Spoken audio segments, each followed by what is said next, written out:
Залуухаас Тоби болон Жюлет гэр бүл болоод яг одоо 3 жил болж байна. За 3 жилийн хугацаанд энэ хоёр мөнгө төгрөгөө цааш нь хийгээд эхний ээлжинд түрээсийн байраа болоод нэг өөрсдийн гэсэн эдлэн газартай жижигхэн байшин лизингдээ давнаа тэрний урьдчилгаа хийнэ гэдэг дээр бүх өчтмөр санаа оноогоо зориулаад ажиллаж байгаа. За өнөөдрийн хүртэл энэ хоёр хүүхэд төлөвлөөгүй байгаа учраас мэдээж хамгийн түрүүнд байшин байр саваа одоо эртхэн бэлдэх ёстой.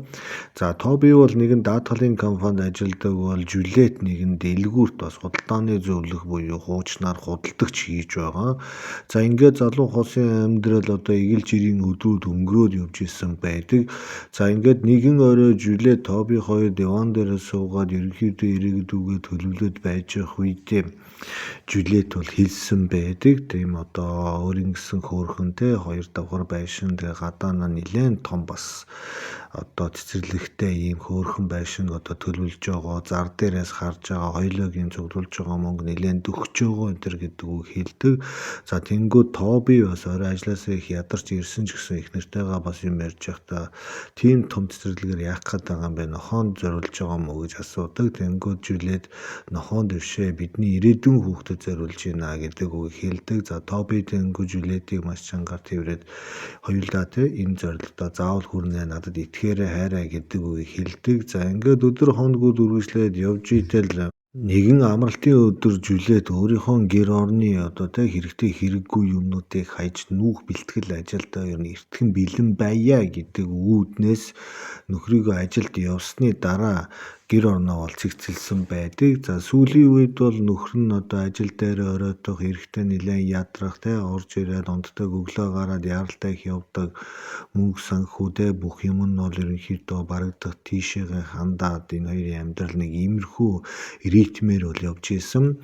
За Жюлет ингээд өөрийнхөө гэр орны хэрэгтэй хэрэггүй юмнуудыг хайж цэгцлээд ингээд байж явах үедээ одоо ханы шкаунаас одоо халтарч нилийн эвгүй хөлөөр унсан. За ингээ унаад босох гэхэд хөлөөр нь одоо халуу оргиж шатаж асар хүчтэй өвдөлт өгсөн учраас ясын муу шөрмөс ямар нэгэн зүйл хүнд гимтсэн байна гэдгийг бол мэдсэн.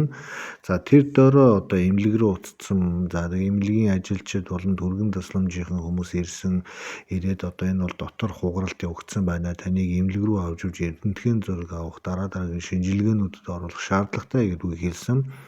За ингээд Жюлетийг эмнэлгийн түргэний машинд хийгээд хамгийн ойрныхны одоо нэлээд том эмнэлэгт бол аваад очсон. За тэгээ яхааргүй рентген гэрлэр оруулаад үзэхэд дунд чүмэг нь буюу баруун хөлийнхэн дунд чүмэг нь хугаралттай байгаа нь бол ойлгомжтой болсон. Тэгэхээр иймэрхүү хугаралт одоо зориулж хагалгаа хадах дараагийн үйл ажиллагаанууд явагдах учраас одоо Жюлетийг эмнэлэгт ойролцоогоор 2-3 хоног байна гэдгийг бол хэлдэг. За ингээд Жюлет өөрийн нөхөр Тоби руу маш яралтай залгаад нөхцөл байдлыг хэлэхэд бол Тоби асар ихээр сандарч би хаана яаж ийж ийн гэж утасны цаанаас нэлийн бас өөрхөн стрессцэн. За тэнгүү Жюлет одоо тайлбарлаад ямар ч байсан эмнэлэг дээр ирсэн хавдар боохгүй улам томорч байна. Тэгээ хавдар энэ бүх зүйл хагалгааны дараа 3-4 хоногийн дараа эмнэлэгээс гарах юм шиг байна. Чи миний хэрэгтэй зарим зүйлийг бас эмнэлэг дээр авчрах шаардлагатай байна гэдгийг хэлсэн. За ингээд Тоби ч гэсэн эртхэн ажил төрлөөсөө чөлдөө аваад гэрээрээ орчоод Жюлет дээр ирнэ гэдгээ ярьсан. Ер нь бол Жюлет өвдөр шаналхаасаа илүү одоо хамгийн их зүйл стрессжсэн өөрт нь ингэж ийм осол аваар болно гэдгийг бол хизээч бодож төсөөлж баг боломжгүй зүйл гэж бодож явдаг байсан. Гэтэл хүн яг цагаа тулгахад яагаад ч юм дэ ямар нэгэн байдлаар осол аваарт өртөөд асар хүчтэй өвдөлт магадгүй бүр хоёр хөл дээрээ босч чадахгүй хэмжээний бас одоо үед ирэхээрээ асар ихээр бас гайхаж өөртөө итгэл нь байхгүй болж стрессдэг. За ингээд Жюлетийг ингээд тухайн одоо тасагт ороод имжлүүлээ хөвдөж явах үед түүнийг хариуцсан одоо асаргч сувлагч хүүхнээр нэгэн залуу бүсгүй хаалган үдэж орж ирсэн. За ингээд тухайн бүсгүй орж ирээ таныг Жюлет гэдэг үг гэж хэлсэн. За тийм байна миний нэр Жюлет гэдэг гэсэн. Тэнгүүд би танд одоо туслах таны одоо ойр дойрны одоо хүмүүстэй уулзах бүх зүйлж юм бэлдэх ерөнхийдөө тантай хамт байх одоо сувлагч асарч Стефани гэдэг хүн байна гэдэг үг хэлсэн. За Жюлетэд Стефани бол үнэхээр таалагдсан гадаа байгаа гаднах төрх одоо яриах өөрөө эмгэгцтэй байгаа би яага авч явж байгаа царай зүсгэд ерөнхийдөө нэлээд боломжийн бас гоё хүүхэн одоо эмнэлэгт ажилт юм байна гэдгийг одоо Жюльет ойлгосон. За ингээд тухайн бүсгүй одоо Жюльетээр нэлээд ойртож энд нь бас тусалж дунд чүмэг учраас бас нэлээд хүнд хэмтэлтэй орон заанууд дээр одоо хоол хүнс даарах юм бол одоо нэмэлт хүнжил энэ төргээ бүх зүйлийг нь авчирч өгөөд ерөөсөө айжчих нэрлэх юм байхгүй бүх хэрэгтэй юмнуудаа бас надад ингээд ойртуулж байгаараа хэлж байгаараа би тань туслах шүү гэдгийг хэлжсэн. За Жюльет ч одоо хэд хоногоос Стаффинет нэлээд бас дотн харилцаатай найнууд инээдтэй ханиадтай болоод нэлээд бас нэг үеийн бүсгүүчүүд учраас нэлээд хөөрхөн харилцаа холбоо үүсгэсэн. За тэгээ Стаффины Жюльетээс нэг удаа ингэж суусан байдаг. Та одоо хүн амьтантай суусан уу хүүхэдтэй юу гэж суусан. За Жюльет би одоохондоо хүүхэдтэй болж амжиг байгаа. Нөхөр бит хоёр одоо ерөнхийдөө эхэлж нэг байшин барилганых асуудлыг шийдчихэд тэгээ шууд хүүхэдтэй болно гэсэн тийм одоо алсын төсөөлөлтэй байж энэ одоохондоо бас мөнгө төргөн цуглаагаа болохоор ингээмэрхүү байна гэж хэлсэн. Харин чи Стаффины найз залуутай юу яадаг яаж амьдардаг гэж асуухад одоо би нэг саяхан найз залуутай болсон. Тэгээд тэр залуутаагаа ингээ үе уулзаад ерөнхийдөө тэр залуутай нааштай айтаахан байгаа гэдэг тийм үг хэлсэн. Одоохондоо хүүхэд мөхөд байхгүй эрхлийн төвшөнд байгаа гэдгийг хэлсэн. За тэнгуү Жюльет болж ингээд өөрсдийнхөө бас нэгэн амьдралынхаа нийтлэг олжил байгаа юм байна гэсэн үгийг яриад ингээд энэ хоёр игэлжирийн эмгтээчүүдийн зүйлийг бол ярьж исэн. За ингээд Жюльет ч бол яг хөө ерөнхийдөө Стаффанитай нэлээд дотн болсон. За тэгээд түүний нөхөр Тоби үе эрэхтэй одоо түүний дурууц зэрэгтэй баригтай юмнуудын авчир хажуугаар нь даатгалын компанид очиж ажил төрлөө хийдэг ийм одоо өдөр дөнгөрсөн. За ингээд 3-4 хоногийн дараа Стаффани орж ирээ Жюльетийн одоо бүх зүйлийг нь шалгаад наануу цангийн момын цэвэрлээд хоолуун даманд нь одоо өгөөл бүр сүултээ гаднаас амар гоё амттай чихэр элдэг одоо амттан барьж орж ирж одоо Жюльетэд бэлгэлсэн. За Жюльет бол асрахаар гайхсан. Гэхэд Стаффины манай тийм одоо эмнэлгийн хоолунд энэ бүх зүйлүүд маань бас тийм сайн чанартай гоё байдгүй маа. Тэгээд чамайг бас өсөж байгаа хамтдаа мэдмээр байгаа гэдэг ийм авчирлаа энэ төр гэсэн бас нэлээд боломжийн одоо сэтгэл зүй гаргасан. За Жюльет Стаффани хоёр бол үнэхээр сайхан нөхөрлөж эхэлж исэн. За ингээд Стаффини Жюльетийг ингээд наашааш нь орд ирэн янзалж байх үед одоо Жюльет нэг зүйлийг анзаарсан. За тэр нь юу гэхээр Стаффинигийн одоо баруун гарын бугуулганд нэгэн хөөрхөн одоо гинж тэр тусмаа алтан гинж зүрхний хэлбэртэй жижигхэн алтан гинж одоо нүдэнд нь туссан.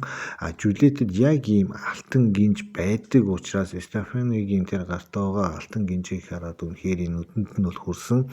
За ингээд яг ийм адилхан алтан гинжтэй бүсгүй юм байна да гэж бодсон. За Жюльет бол өөрийнхөө алтан гинжийг одоогоос нэг сарын өмнө одоо алга болгоод одоо хүртэл өнөөдөр олохгүй байгаа. Стаффинигийн бол одоо алтан гинж түүний гинжтэй адилхан байхаас гадна одоо ерөнхийдөө хэлбэр хийц ардалын модер зүйлийг харвал яг өөрөختөө мөн үү биш үү гэдгийг бол таньж амархан мэдж болох байсан.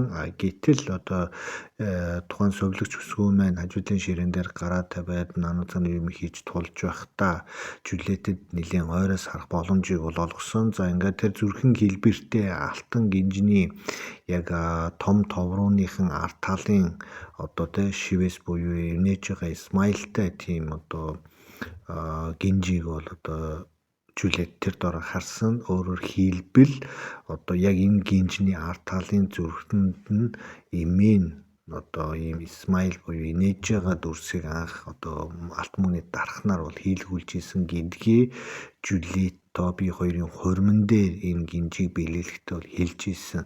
Тэгэхээр Жюльет өөрийнхөө алтан гинжийг совлогч бүсгүйн гарт байгааг хараад бат итгэлтэй болсон байдаг. За ингээд юу хийлгээ мэдэхгүй. Яагаад гэвэл тэр бүсгүй үнэхээр сайхан өөрт нь туслаа наануу цаануу юм хийж яхад Жюльет яг юунаас хаанаас яаж эхлэхээ мэдэж чадахгүй байсан учраас сандарсандаа энэ ямар гой бугуурч вэ? Энд чи энийг хаанаас авсан гэдэг үг хэлсэн. За тэнгууд Стаффани айгүй аз жаргалтайгаар нэгээд энийг миний найз залуу надад бэлгэлсэн юм аа гэсэн. За тэнгууд хизээ чамд бэлгэлсэн юм бол гэж асуугаад ойролцоогоор нэг сарын өмнө бит хоёр танилцаа сарынхын ойгоор надад одоо ингэж энэ гоё бугуйчийг бэлгэлж ирсэн юм. Би тэгээ баян ингээ авч явдаг юм а гэдэг үг хэлдэг. Тэгээ танд таалагдж байна уу гэхэд Жюлиет үнэхээр гоё, чамд бас аягүй гоё зөгч гинөө гэдэг үг хэлээд тэгээд ерөнхийдөө Жюлиет Стефани бол түүний нөхөр Тобитэй ямар нэгэн харилцаатай биш үү дээ гэсэн тийм ойлголттой болсон. За ингээд Тоби бол яг нөгөө сувлэгчийг байхгүй үеэр бас нэг ирж таараад орж гараад юм нөгөө сууж гараа яваад байсан учраас энэ хоёрыг харц мөргөлдөхөд бол Жюлиет бол байж байгаагүй.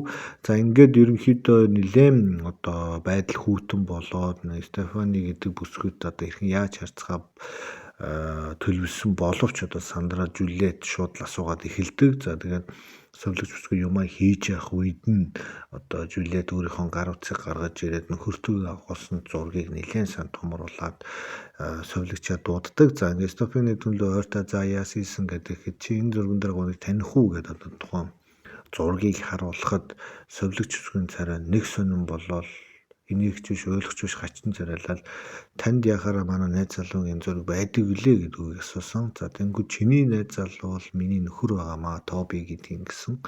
Тэнгууд нөгөө сувлэгч бүсгүй бүр шоконд ороод нөгөө нэг азаргалтай царайлаг хөөрхөн зэгзгэр хүүхэн айгүй тийм сонин одоо тийм байдалд ороод одоо Жюлиетийн өөдөөс хараад мэлгээ хахад цэл хөхөрдөг.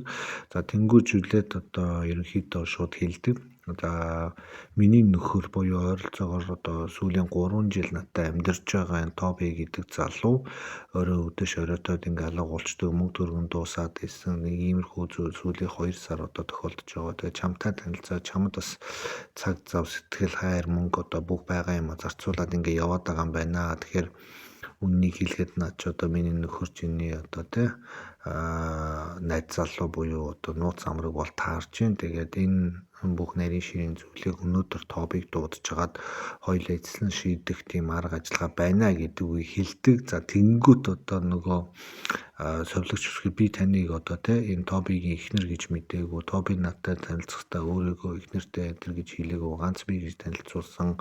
Тэгээ бааранд хамт танилцсан учраас бас би үүндээ татагдаад өнөөдрийн хүртэл ингээм хамт байж байгаа. Тэгээ таныг ийм байдалтай тэгээ дээрэс нь эхнэр гэдгийг би бол өстө үнэхээр мэдээгүй. Энд одоо миний буруу байхгүй би бас худал хуурмагийн хохирогчулсан байна гэж хэлсэн. За Жюлиетингөө би бас одоо нөхөртөө хууртагдаж бас ингэж хохирогчулсан. Тэгэхээр чи бидэрийг хохироосон энэ хүнтэй хоёлоо өнөө орой тооцоо бодно гэдэг үг хэлдэг.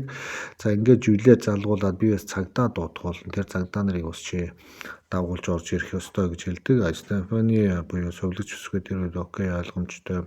Манай эмнэлэг дээр угаасаа цагдаа нар байдаг. Тэгээд Тобиг ирэхээр цагдаа зэрэгтэй хэдүүлээ бас энэ хулгайн гэмт хэрэгтэйтэй холбогдуулж нэлээд хөргөн яриа хөрөө үсгийа гэдэг ингээд гардаг. За Стефани буюу сувлэгч бүсгүй үнэхээр шоконд ороод бас нэг гайгүй залуутай боломжийн залуутай ингээд үргэлж нөхөрлөө цаашаа явах юм байна гэж бодож исэн гэдэл үйлчлүүлэгчийн нөхөр байж таарсан ийм одоо эйдрэлтэй навшийн одоо мэдрэмжийг авсан.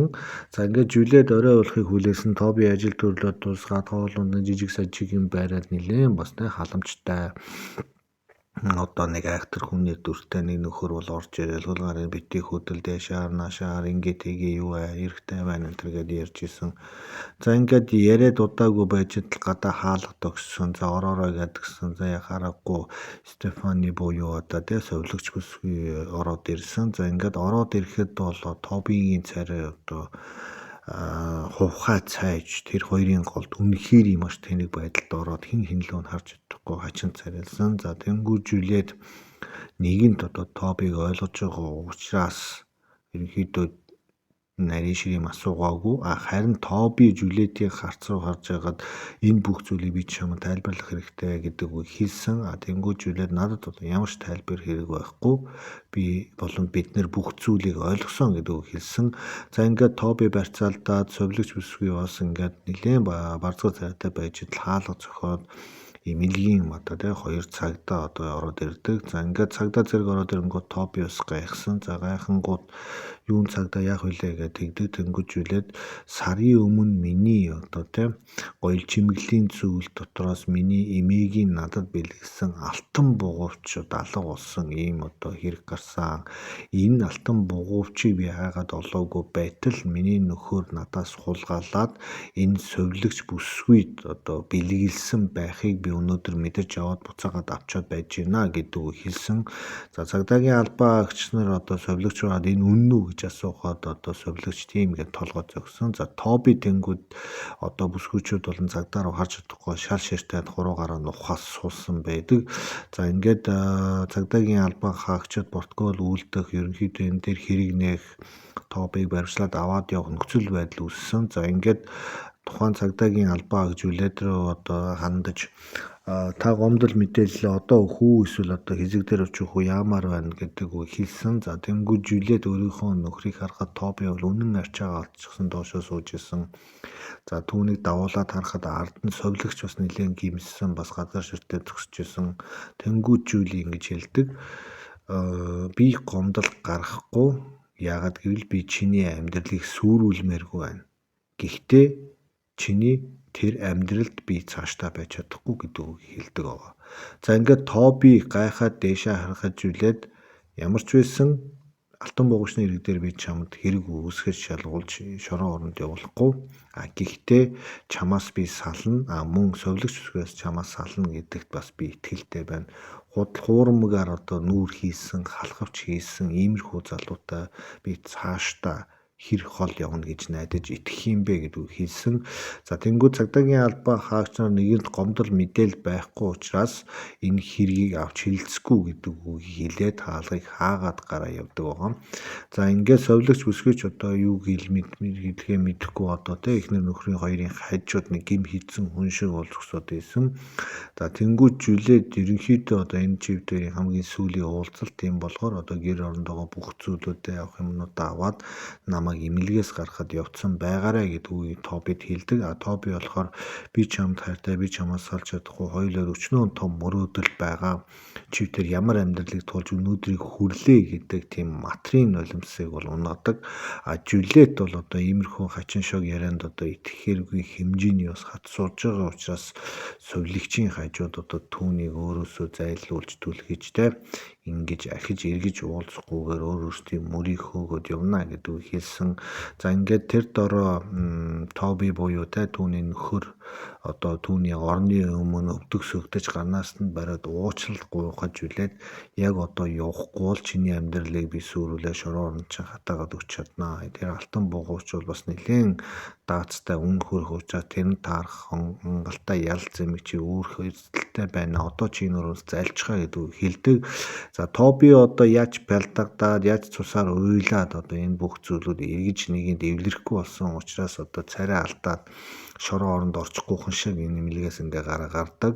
За ингээ совилогч бүсгийг хөөрхий чичрээ Жюлетийг ийм айхтар шийдэмгий одоо юу гэх юм хатуу ингээд үзэл баримталтай үнэн ч юм айхтар хүчрхийг эмхтэй юм байна гэдгийг мэдэрсэн учраас одоо энэ зүйлд нь нэлээд дарагдаж бас нулимс туслал зогссон. За тэнгууд Стаффанид одоо бас хэлсэн хойшоо хүн амьтанд өөрхөс нөхөрлөөд явахаар бол бас үгэнд нь биш үйлдэлд нь өөр зүйлэнд нь эсвэл үнэн байгаад нь илүү бас ач холбогдол өгж байгаарэ гэдэг одоо санамж зөвлөмжийг өгөөд хэрвээ чивтэр иймэрхүү зүйл болоогүй бол хоёулаа айгүй гоё найзууд болох тийм боломж байсан шүү гэдэг үг хэлдэг. За ингээд бүх зүйл дууссан учраас чи одоо энэ өрөөнөөс гараад яваа гэдэг үг хэлсэн. За ингээд совилогч Стаффаны эргээд гараад явсан. За ингээд бүх зүйл өнгөрсний дараа сарын дараа одоо энэ Тоби Жюлет хоёрын одоо гэр бүл цуцлах үйл ажиллагаанууд процедурын дагуу нэлээд амжилттай явсан. За Тобигийн талаас эдгэрэнгүй баах элдэ өвөн төр юм бол нэхээгүй гарахгүй бараг шорон оронгоо салж байгаа нь бараг их юм болж байгаа. Тэгэхээр энэ түүх маань өнөөдөр монголчууд бидэнд юу хэлээд байгаа юм бэ гэхээр эхнэр нөхрийнхөө одоо эд хөрөнгөнд бас хүндэтгэлтэй хандах хамгийн гол зүйл бол эхнэрийнхээ юмыг хулгайлж нууц амрагтаа өгөх. Эсвэл эхнэртэйгээ амьдардаг гэр орондоо нууц амрагаа оруулж ирж заваарч гэдэг юм. Иймэрхүү зүйлүүдийг ирчүүд та нар юусаа бити хийгээрээ нууц гэж байдаггүй. Нууц бүхэн цаг хугацаатай байдаг учраас ер нь жоохон бодолтой байх хэрэгтэй. Тэгэхгүй бол одоо тэгээ хоёр тулаа хөөсөн хүн хоосон хоцорч одоо гудамжинд гарч байгаагийн бас нэг том түүх юм байна. Тэгээ бас надад нэг ойлголт өгч байгаа юм нь юу вэ гэхээр энэ барууныхан болон Америкийн залуучууд гэр бүл төлөвлөлтийг хийхдээ хүүхдийг бол нэлээд сайн бодож иж хүүхэд аюулгүй хангалттай өсөх хэмжээний орон байр мөнгө төрөхтэй ажил төрөлтэй бизнестэй болж иж бас хүүхдтэй болд юм байна гэдгийг бол хараад байгаа. Энэ диаграм буюу энэ одоо ерөнхий бүтэц Монголд яг эсрэгээр яваад байгаа. Эхлээ танилцсан, тэгээ унд нь хүүхдээ олно, тэгээ дараа нь яах вэ гэж боддог. Тэгээ энэ олон яахунууд байгаад ирэхээр хоорондын зөрчил үүсээд амархан салждаг. Гэтэл Америк стилээр болохоор ерөнхийдөө яг эсрэгээр байгаа учраас яг энэ бүх зүйлүүдээс дараагаар явах юм бол салалт нь айгүй бага бол таараад байгаа. Энэ хооронд нэг иймэрхүү жижиг одоо тийм хачаамнууд байх юм бол яг салалтууд нь бол дороо явдаг. Гэхдээ хин хохирлгүй. Эсвэл дунд нь хүүхэд хохирдгүй юм нөхцөл байдал гарч ирдэг. Хүүхэдтэй байсан ч гэсэн Америкийн болон барууны хууль дүрм бол асар одоо тийм хатуу үр нөлөөтэй байдаг учраас хүүхэдтэй бол салж ирснээс баг салаагүй байх ёстой гэдгийг одоо бүх ирчүүд нь ясмах цусаараа бол мэдэрч гисэн байдаг. Тэгэхээр манай Монгол улс гэр бүл төлөвлөлт болон гэр бүлийн дараах хуулиуд одоо бүх зүйлээ нэлээд сайн төгс боловсронгуй болгох зүйлүүд харагдаж байна гэдгийг энэ гоё төөхөд одоо өнөөдөр та бидэнд харууллаа. За тэгээ өнөөдрийн оруулсан Тоби болон Жюлет хоёрын одоо хооронд болсон энэ түүх та бүхэнд бас олон зүйлийг ойлгуулсан байх гэж бол найдаж байна. Тэгээд гоё түүхүүд сувгийнхаа дардаг барьдаг бүх юмнуудыг тултал сайхан дараа орж гараад ойрхон байж байгаараа иймэрхүү гоё хүнд хэрэгтэй түүхүүд араасаа өдөр шөнөгүй байнга орж байгаа шүү.